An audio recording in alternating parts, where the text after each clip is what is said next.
Student and welcome to infinity learn by Shri Chaitanya Lucknow centre. तो आज हम लखनऊ में हैं और इस सेकंड एपिसोड करने वाले हैं और इस तरह की मुझे इतने बच्चे मिल गए कि मैं ऐसे एपिसोड लगता है करता चला जाऊं, बट ये वाला सेशन थोड़ा डिफरेंट करने वाले हैं। द रीजन बिहाइंड, जब हम ये सेशन स्टार्ट रिकॉर्ड करने वाले थे उससे पहले जिन टीचरों ने जिस बच्चे को पढ़ाया है वही उनका इंटरव्यू भी ले रहे हैं और पूछ रहे बेटा आपने ये तैयारी कैसे करी। तो इसको थोड़ा डिफरेंट करेंगे, इसको थोड़ा अलग करेंगे and let's decode and understand the relation between a teacher and a student which is very important to increase the motivation. जब आप पढ़ाई कर रहे होते हो, जब आप प्रिपरेशन कर रहे होते हो, और ये सबके लिए है कि बच्चे डिप्रेस हो जाते हैं, बच्चे डीमोटिवेट होते हैं और इस डीमोटिवेशन को हमेशा टीचर उनसे बात करके, उनकी बातों को समझ करके उनको मोटिवेट करते हैं, जो एक इंपॉर्टेंट एस्पेक्ट है। और शायद as a teacher, as a organisation हम सब इसको भूल से जाते हैं। जब रिजल्ट आता है तो हम वही क्वेश्चन पूछते हैं कि बेटा आपने प्रिपरेशन कैसे की। तो ये टीचरों को मैंने स्पेसिफिकली ये बोला कि आप एटलीस्ट ये मत पूछो, क्योंकि you know, because you are the part of the journey. आप उस बच्चे के उस जर्नी का हिस्सा थे, तो आपने हर इवेंट, हर चीज उनकी बहुत क्लोजली देखी है। तो आज इस डिस्कशन के थ्रू हम वो रिलेशन निकालना चाहते हैं कि कैसे बच्चे को आप डिप्रेशन से बचा सकते हो, कैसे उसको मोटिवेट कर सकते हैं। Yes, of course we want to ask few question to Saurabh Pandey who scored 250 out of 300 in JEE Main 2024. 250 I guess. Sorry. एक क्वेश्चन मैंने कम कर दिया शायद. 254 out of 300 and 255 and which is again a very good score. क्योंकि जब आप JEE Main का exam देने जाते हो तो वो एक दिन होता है। आप अगर मुझे ऐसा लगता है जितने भी बच्चे जो 230 के एवब हैं उनके अंदर वो पोटेंशियल था कि वो 300 भी ला सकते थे। वो दिन है जब वो गलतियां कर जाते हैं 2 या 3 क्वेश्चन में और उनके स्कोर बहुत कम भी हो जाते हैं, बहुत ज़्यादा भी होते हैं। इसका मतलब वो सारे बच्चे हाई पोटेंशियल वाले हैं, उनकी प्रिपरेशन ऑप्टिमम थी और उन्होंने एक प्रॉपर स्ट्रैटेजी को फॉलो किया है। तो आज डिकोड करते हैं कि टीचर्स का कॉन्ट्रीब्यूशन सौरभ के ओवरऑल जर्नी में कैसा रहा, कब कब वो डीमोटिवेट हुआ, कैसे टीचर ने उनको मोटिवेट किया।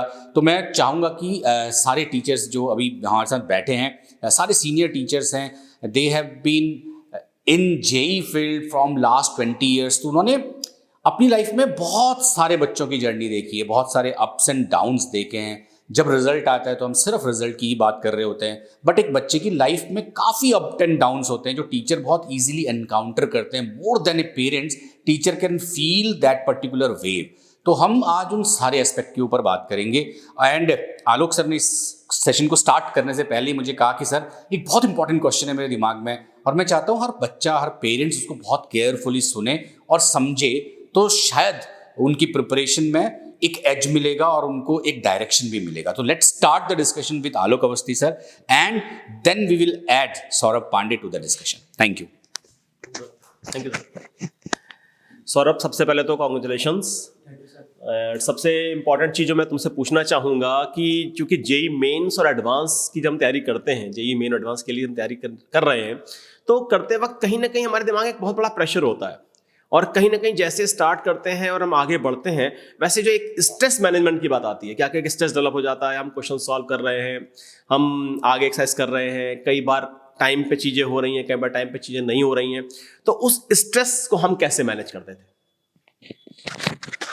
स्ट्रेस को मैनेज करने के लिए सबसे सही है कि जब भी हमें लग रहा हो कि ज़्यादा हो रहा है कुछ, कि कम हो रहा है, एक बार उठ जाओ और अपने भाई बहन के साथ बाहर घूमने निकल जाओ या कहीं पार्क में घुमाओ और फिर दोबारा बैठो और एक बार सोचो क्या कमी हो रही है और फिर उसको देख के क्या कर सकते हैं और हम क्या कर रहे हैं। ये जब हम एक बार लिखेंगे, एक बार एक पेपर पे लिख लें और फिर जब हम इसको देख के सोचेंगे कैसे हो रहा है, तब ज़्यादा अच्छे से हम कर पाते हैं, तब स्ट्रेस भी कम होता है। हमें पता होता है कि हमें क्या करना है और हम क्या कर रहे हैं और कैसे करना है।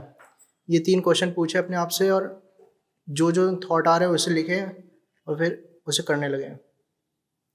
इससे स्ट्रेस कम हो जाता है काफ़ी। और अगर हम ये बात करें कि जो जैसे आपकी एक्यूरेसी हमेशा टेस्ट वगैरह में अच्छी रही है, तो आपने एक्यूरेसी को जैसे पेपर में भी आप अगर बात करो तो जो मेन जो पॉइंट है जेई के, आपके जेई मेन का जो पेपर होता है उसमें जो परसेंटाइल होता है उसमें बहुत बड़ा जो मेन रोल प्ले करता है वो होता है एक्यूरेसी। तो आप उस एक्यूरेसी के लिए आपने लगातार क्या किया, ऐसा क्या किया जिससे कि एक्यूरेसी आपकी मेंटेन रही? एक्यूरेसी बढ़ाने के लिए जब भी शीट या कुछ भी कोई भी क्वेश्चन सॉल्व करो तो उसमें हमेशा एक्यूरेसी के ऊपर फोकस करो पहले, स्पीड से ज़्यादा। जब क्वेश्चन प्रैक्टिस करते हुए एक्यूरेसी पे फोकस करते हैं तभी फाइनल पेपर में आती है। इसी तरह मैंने अपनी एक्यूरेसी बढ़ाई थी। ये तो क्वेश्चंस करने के क्या तुम्हारे हिसाब से मतलब मोर पेपर्स की प्रैक्टिस इंपॉर्टेंट नहीं है? सिर्फ वो भी इम्पोर्टेंट है, लेकिन अगर हम शीट भी कर रहे हैं, कुछ भी कर रहे हैं, छोटा भी, जिसमें हम कभी कभार ध्यान नहीं देते एक्यूरेसी पे, गलत होता है, हाँ ऐसे हो जाएगा, सही हो जाता, उधर फोकस नहीं करते, लेकिन वो भी बहुत ज़रूरी होता है क्वेश्चन प्रैक्टिस करते हुए भी। पेन चलाने की तुम्हारे लिए कितनी इंपॉर्टेंट है? क्योंकि आजकल जो बच्चे सॉल्व करते हैं पेपर वो सर, पेन नहीं चलाते, यस सर। हवा में ही क्वेश्चन दिया जैसे शीट पे क्वेश्चन लिखा हुआ है, जैसे खासकर केमिस्ट्री की बात करते हैं, क्वेश्चन लिखा हुआ है उसे ये हो जाएगा आंसर लिखा देते हैं। तो क्या ये सही तरीका है, ये क्या सही पैटर्न है? नहीं सर, पेन चलाना बहुत ज़रूरी है। पेन से हमारे थॉट एकदम जैसे ऑर्डर मिलता है उनको, कि उससे हमारी गलतियाँ कम हो जाती है। ऑर्डर इन द सेंस कि हमारा माइंड में रैंडम सा होता है कि कई बार गलती हो जाती है, लेकिन लिखते हुए हम उस थॉट को पेपर पे ला रहे हैं, उससे हमारी गलतियाँ काफ़ी कम हो जाती हैं। आगे सर। दूसरे शब्दों में मुझे लगता है कि शायद हमें रफ वर्क नहीं करना चाहिए। यस सर, नहीं? सब फेयर करने से। हाँ, सब कुछ फेयर करना चाहिए। मेरा यही मानना है कि अगर आप रफ वर्क करते हैं तो आपका माइंड डाइवर्ट कर जाता है। तो मैंने सौरभ को फिज़िक्स पढ़ाया है और मेरा मानना है कि अगर किसी को बहुत अच्छा फिज़िक्स में स्कोर करना है तो फिज़िक्स के साथ साथ उसकी मैथमेटिकल या उसके जो कंप्यूटेशनल स्किल्स है वो बहुत अच्छी होनी चाहिए। तो बहुत कम बच्चे ऐसे होते हैं जिनमें वो स्पार्क दिखता है, तो सौरभ उसमें से एक है, जो मैंने शायद बहुत ही स्टार्टिंग के डेज़ में ही देख लिया था कि इसका जो कैलकुलेशन वाला पार्ट है या जो एग्जीक्यूशन पार्ट है दैट इज़ वेरी स्मार्ट। तो मुझे लगा था ये बहुत अच्छा करेगा और आई थिंक इसके 255 मार्क्स हैं, बट ये 300 आउट ऑफ 300 वाला बच्चा है। एक दिन की बात होती है, कुछ हो गया होगा। हमारी तो बहुत ज़्यादा इससे एक्सपेक्टेशन थी। सौरभ, मैं तुमसे जानना चाहूँगा, कुछ बच्चों के ऐसे मतलब जो आज की जो जनरेशन है थोड़ा सा वो लापरवाह है, मतलब टीचर्स की बात और पेरेंट्स की बात को वो बहुत ज़्यादा वेटेज नहीं देके वो ना उनको उनके जो मन में आता है वही करते हैं। वो कोई फिक्स रूल्स फॉलो नहीं करते हैं। टीचर्स की बात को लगता है कि शायद वो उनसे ज़्यादा स्मार्ट है। तो ऐसा तुम्हारा क्या मानना है इसमें कि बच्चों को क्या करना चाहिए? सर, इस चीज़ में मेरा एक बार मतलब ड्रॉप लिया है तो एक बार गलती हुई है, तो उससे काफ़ी फ़र्क पड़ता है कि एहसास होने में कि जो सब टीचर कह रहे हैं, पेरेंट्स कह रहे हैं, सब सही बात है, उसे ना मानने पे नुकसान होता है, हमारे भले के लिए कह रहे हैं हम। मेरे ख्याल सबसे पहली बार जब हम मुझसे मिलने आए थे, यस सर, यही डिसीजन हम लोगों ने रखा हुआ था। यस सर, ये बात मानी थी, इन्होंने इस बात को एक्सेप्ट किया था कि ये हमारी बहुत बड़ी प्रॉब्लम रही है कि मैं जब भी पहले पढ़ता रहा, स्कूल टाइम में पढ़ता रहा, तो मैंने जो बच्चे करते हैं मैंने उसी तरह से फॉलो किया। शायद उनकी उस वक्त इतनी टीचर्स की बात को इतना सिंसियरली नहीं लिया। यस सर, इस साल शायद बिल्कुल उसको फॉलो करने की कोशिश करी है मेरे ख्याल। Yes sir. मतलब मैं होमवर्क वगैरह करता नहीं था, मतलब जो चैप्टर मन कर रहा है ये तो वही पढ़ता था, और कई बार आधा पढ़ के छोड़ देता था, दूसरा चैप्टर पढ़ता था। लेकिन इस बार मैंने पूरी कोशिश की है कि होमवर्क मिल रहा है उसको कंप्लीट करूँ, उससे बहुत फ़र्क पड़ा है, उससे चैप्टर अच्छे से समझ में आया है, फिर क्वेश्चन अच्छे से हुए हैं, स्कोर इम्प्रूव हुआ है।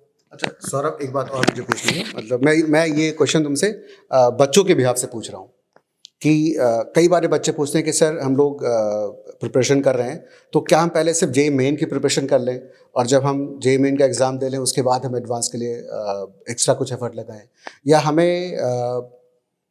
एक साथ दोनों की तैयारी करनी चाहिए, या ये पर्सन टू पर्सन भी डिपेंड कर सकता है?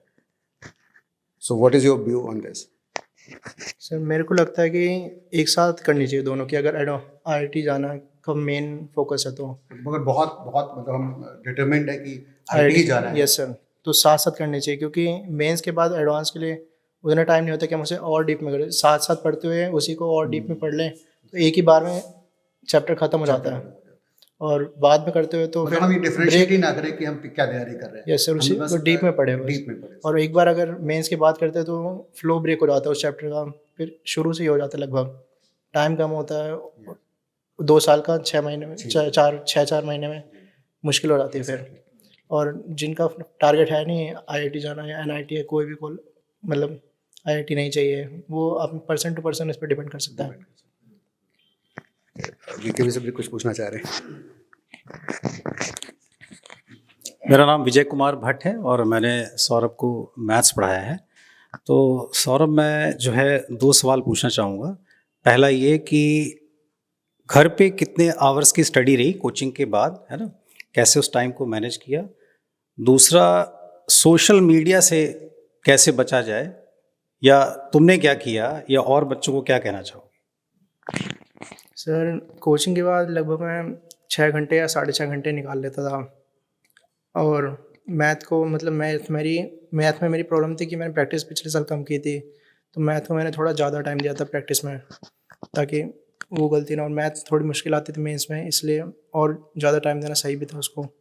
और सोशल मीडिया का ऐसा मेरी दिक्कत है, मतलब यूट्यूब पे कई बार स्क्रॉल करते हुए टाइम लग जाता है, मतलब टाइम ख़राब होता है, फिर दुख भी होता है उससे।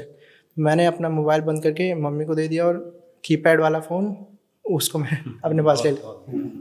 और बाकी घर में मोबाइल थे, उनका पासवर्ड बदलवा दिया, ताकि मान लो कभी गलती से भी चलाएं तो मेरे को पता ना पासवर्ड क्या है। और ये मेरे को लगता है सबको करना लेना चाहिए, स्टूडेंट को सबसे सही है। ये तो ऑब्जर्वेशन मेरी है। मैंने व्हाट्सएप मैसेज किया तो मम्मी ही से ही रिस्पांस मिला, इनसे रिस्पांस नहीं मिला, उसके वजह से बात करनी पड़ी, तब पता लगा। सर यही मेरे को लगता है सबसे सही है, क्योंकि इससे छोटे मोबाइल, उस कीपैड वाले में कुछ डिस्ट्रैक्शन है ही नहीं। फ़ोन दोस्तों को करना है तो कर सकते हैं, उसमें डिस्ट्रैक्शन नाम की चीज़ है ही नहीं। एक सवाल मैं और पूछना चाहूँगा, है ना, मैंने पहले भी और भी बच्चों से पूछा है कि जैसे अभी जो भी परफॉर्मेंस तुम्हारी अभी आई है ना, 255 तुमने स्कोर किया है, तो अब क्या लगता है कि अप्रैल अटेम्प्ट के लिए तुमको क्या लगता है, क्या डिफरेंट करना चाहिए या कैसे अब आगे बढ़ना चाहिए जिससे और बेटर परफॉर्मेंस आए? सर अप्रैल के लिए मैं एडवांस की तैयारी कर रहा हूँ, तो अप्रैल का दूंगा जब, तो इसी में और प्रिपरेशन है, क्योंकि अभी मेरा कमी रह रखे हैं कुछ जगह पे, उनको मैंने नोट कर लिया है, उन्हीं पे काम कर रहा हूँ अभी मैं, तो इम्प्रूव स्कोर हो जाएगा। कि मेरी अभी मैंने वीकनेस देखी, मेरी क्या वीकनेस थी मेंस में, क्या मेरे को और लग रही है, क्या गलती करता हूँ मैं, उसको नोट किया है। उसको मैंने नोट कर लिया पेपर पे और अपने सामने चिपका दिया है। कुछ उसमें जो हो जा रहा है वो कैंसिल कर दे रहा हूँ, फिर आगे अगली गलती पे काम कर रहा हूँ। चलो बढ़िया, ठीक है।